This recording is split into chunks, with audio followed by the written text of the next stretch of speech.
Assalamualaikum warahmatullahi wabarakatuh. Selamat pagi anak-anak. Bagaimana kabar kalian semuanya? Pada pagi hari ini Pak Imam akan melanjutkan pembelajaran yang saya sampaikan pada tanggal 20 Maret 2021 yang lalu.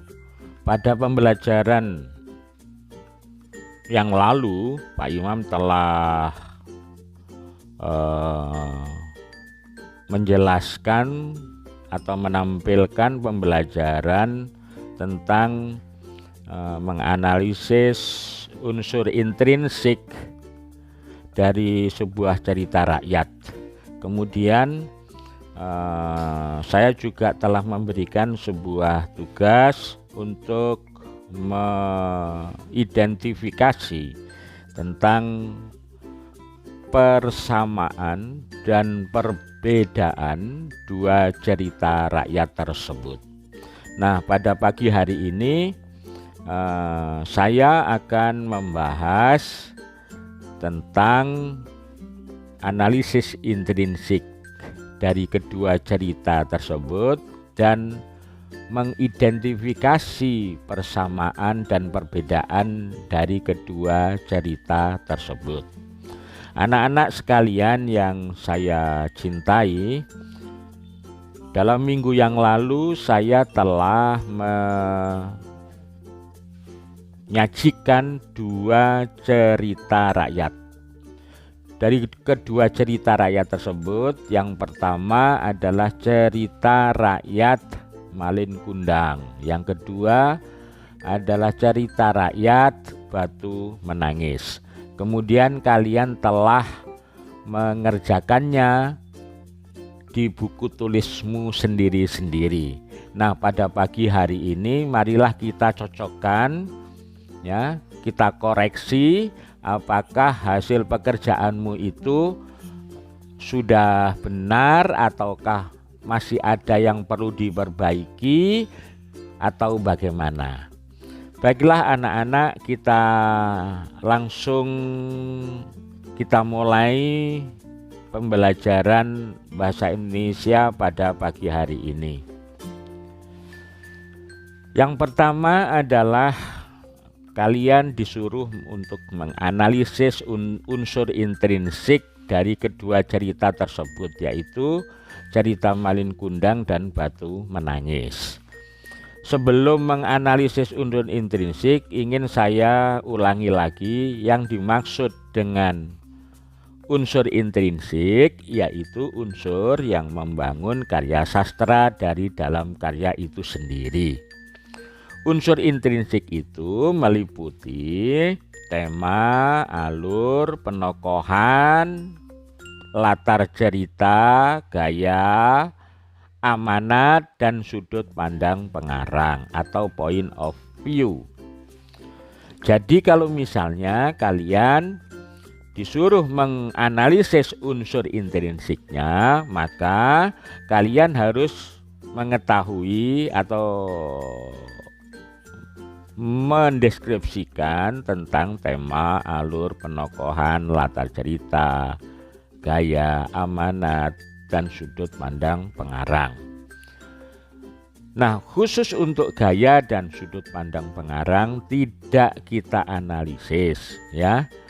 Jadi analisis kita itu hanya berkaitan dengan tema, alur, penokohan, latar cerita, dan amanat. Nah, bagaimanakah unsur intrinsik dari kedua cerita tersebut? Maka ikuti penjelasan Pak Imam di bawah ini. Yang pertama, kita analisis unsur intrinsik cerita rakyat yang berjudul Malin Kundang. Batu Menangis. Malin Kundang dulu ya. Malin Kundang. Ini analisis intrinsik cerita Malin Kundang dan Batu Menangis. Yang pertama kita analisis tentang cerita rakyat Malin Kundang. Ini adalah hasil analisis intrinsiknya. Jika kalian perhatikan, yang saya analisis ini adalah berkaitan dengan tema, penokohan, latar cerita, alur, dan amanatnya. Nah, caranya mengerjakan ini semuanya dijadikan satu dalam bentuk sebuah paragraf atau alinea. Analisisnya adalah seperti begini, bahwa Malin Kundang adalah sebuah cerita yang bertematik kedurhakaan seorang anak kepada orang tuanya. Titik ya. Ini berarti kita menganalisis tentang temanya ya. Cerita ini berlatar cerita di sebuah desa pesisir pantai di Sumatera Barat. Ini berarti settingnya ya. Keluarga Malin Kundang hidup dalam kemiskinan. Tokoh utama cerita ini adalah Malin Kundang yang berwatak, rajin kerja, berjiwa perantau, namun durhaka kepada orang tua. Ini berarti analisis yang berkaitan dengan penokohan ya. Alur yang digunakan dalam cerita ini berjenis alur maju. Sedangkan tokoh lawan adalah ibunya sendiri yang berwatak kerja keras ya, atau pekerja keras, mulia hatinya dan kasih sayang kepada anaknya. Keluarga Malin Kundang ini hidup dalam kondisi yang serba miskin dan berkekurangan. Dalam cerita ini mempunyai pesan bahwa kedurhakaan seorang anak akan mendatangkan kesengsaraan dan kesedihan. Nah, ini adalah analisis unsur intrinsik dari Malin Kundang ya. Jadi kita dalam membuat analisisnya itu adalah dilakukan seperti contoh yang disajikan oleh Pak Imam ini. Nah, kalau kalian nanti pekerjaanmu masih kurang benar atau salah, coba kalian betulkan. Caranya menganalisis adalah seperti yang saya sajikan ini. Kemudian analisis berikutnya adalah analisis unsur intrinsik tentang cerita rakyat Batu Menangis. Nah, Batu Menangis ini adalah sebuah cerita yang bertematik kedurhakaan seorang anak kepada orang tuanya. Ini berarti analisis temanya ya. Cerita ini berlatar cerita di sebuah desa di tepian hutan yang berada di Kalimantan Barat. Ini settingnya ya. Tokoh utama cerita ini adalah Darmi yang berwatak malas, bekerja, suka bersolek, tapi cantik, namun durhaka kepada orang tua. Ini adalah penokohannya. Alur yang digunakan dalam cerita ini adalah berjenis alur maju.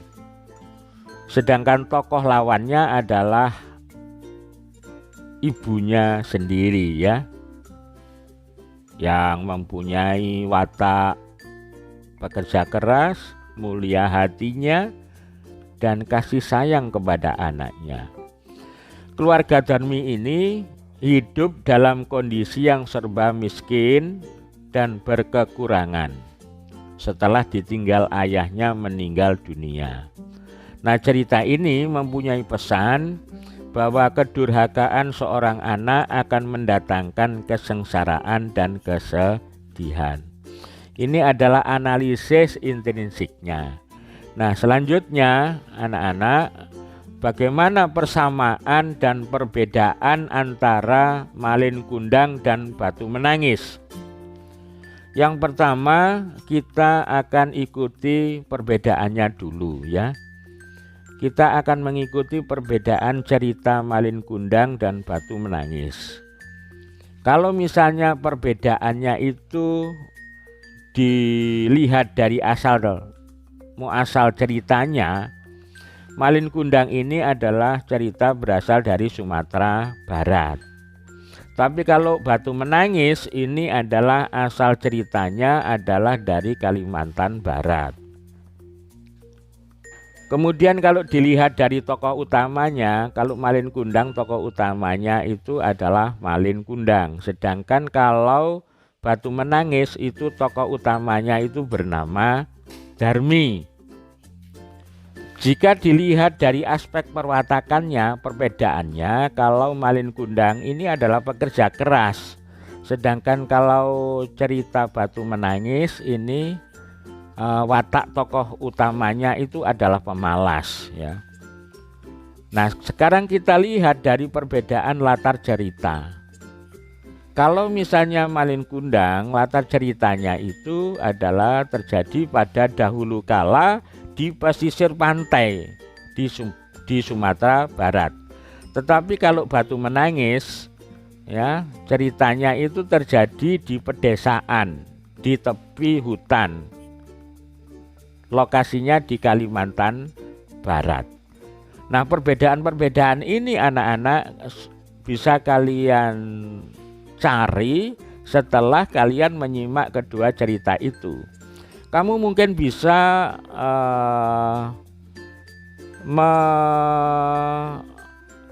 menemukan perbedaan yang lain dari aspek yang lain pula. Semisal dari aspek apa ya? Mungkin dari aspek mungkin apa ya?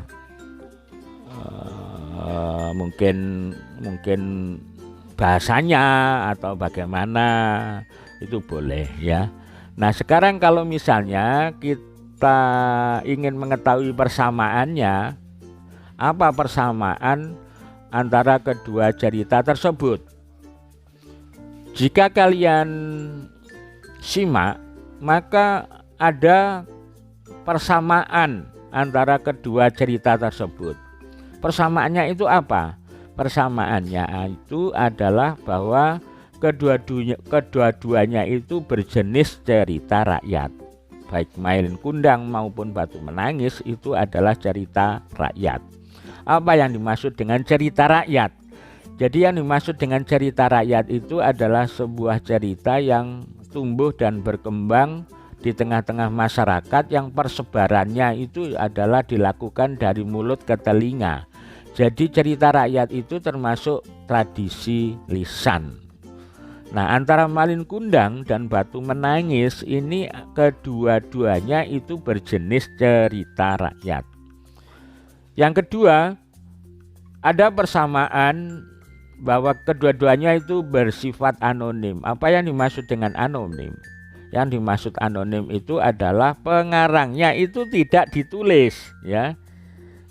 Semua tradisi lama kita itu adalah penulisnya tidak dicantumkan. Berbeda dengan kalau sekarang itu, kalau mau nulis sekarang ini ditulis gitu ya. Kemudian yang ketiga, persamaan yang ketiga, coba perhatikan PowerPoint saya itu, kedua-duanya itu bertema sama, yakni ketidakpatuhan seorang anak kepada orang tua atau kedurhakaan seorang anak kepada orang tua. Baik Malin Kundang maupun Batu Menangis, kedua-duanya temanya adalah sama, yaitu kedurhakaan seorang anak kepada orang tua. Persamaan yang keempat yaitu mempunyai pesan cerita yang sama. Jadi kalau misalnya kalian simak kedua video itu, maka pesannya itu adalah sama. Apa pesannya itu? Pesannya adalah kedurhakaan kepada orang tua akan dapat menyengsarakan. Nah, ini adalah persamaan antara kedua cerita tersebut, yakni amanatnya sama, yaitu kedurhakaan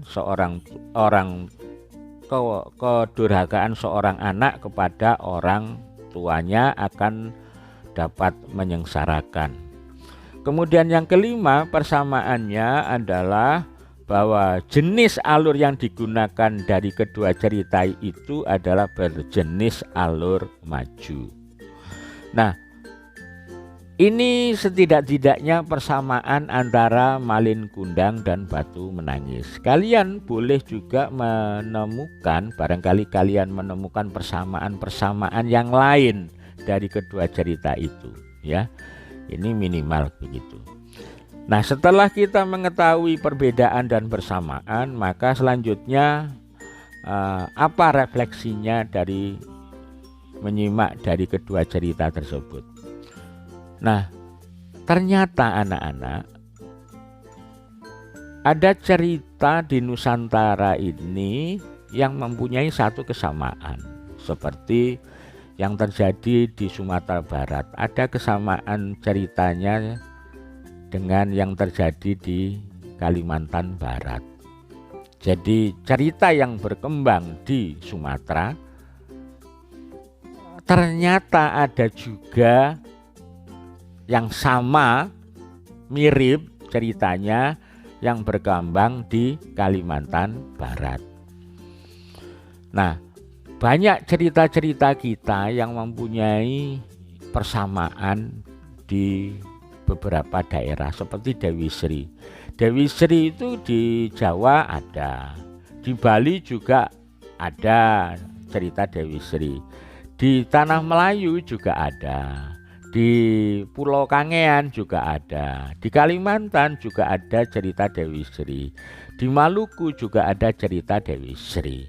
Nah, adanya kesamaan-kesamaan cerita itu sebenarnya menunjukkan bahwa atau membuktikan bahwa masyarakat Nusantara itu sebenarnya mempunyai karakter yang terbuka, ya, tidak tertutup, demokratis, ya, teposliro, dan mempunyai kekeluargaan yang dijunjung tinggi.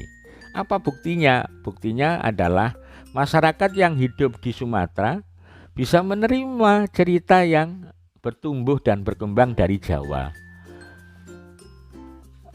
Masyarakat yang tumbuh di Kalimantan bisa menerima pengaruh cerita-cerita yang tumbuh dan berkembang di daerah Sumatera. Artinya kalau memang masyarakat kita itu tidak mempunyai karakter yang terbuka dan demokratis, ya, atau toleransi, ya, atau tidak mengutamakan kekeluargaan, tentu tidak ada pengaruhnya. Artinya tidak bisa diterima begitu saja. Nah, ini artinya refleksinya adalah seperti begitu, anak-anak. Nah, anak-anak semuanya, setelah kalian dapat mengambil sebuah pembelajaran pada pagi hari ini, akhirnya kita menjadi tahu bahwa jika sekarang ini terjadi konflik antar suku atau antar golongan masyarakat, itu tidak mencerminkan karakter masyarakat yang hidup di Nusantara. Ya, karakter yang hidup di Nusantara itu adalah mempunyai karakter terbuka, toleransi, demokratis, ya, saling menerima, ya. Artinya itu menjunjung tinggi nilai-nilai persaudaraan dan seterusnya. Nah, anak-anak sekalian, jikalau pekerjaanmu itu ada yang kurang, atau ada yang salah, silahkan diperbaiki atau silahkan dibetulkan di buku tulismu masing-masing. Nah, demikian pembelajaran pada hari ini yang kita analisis, kita membahas tentang pembelajaran minggu yang lalu sudah kita lakukan. Terima kasih atas perhatiannya. Jangan lupa tetap semangat dalam belajar dan jaga kesehatan. Ihdinas siratal mustaqim. Wassalamualaikum warahmatullahi wabarakatuh.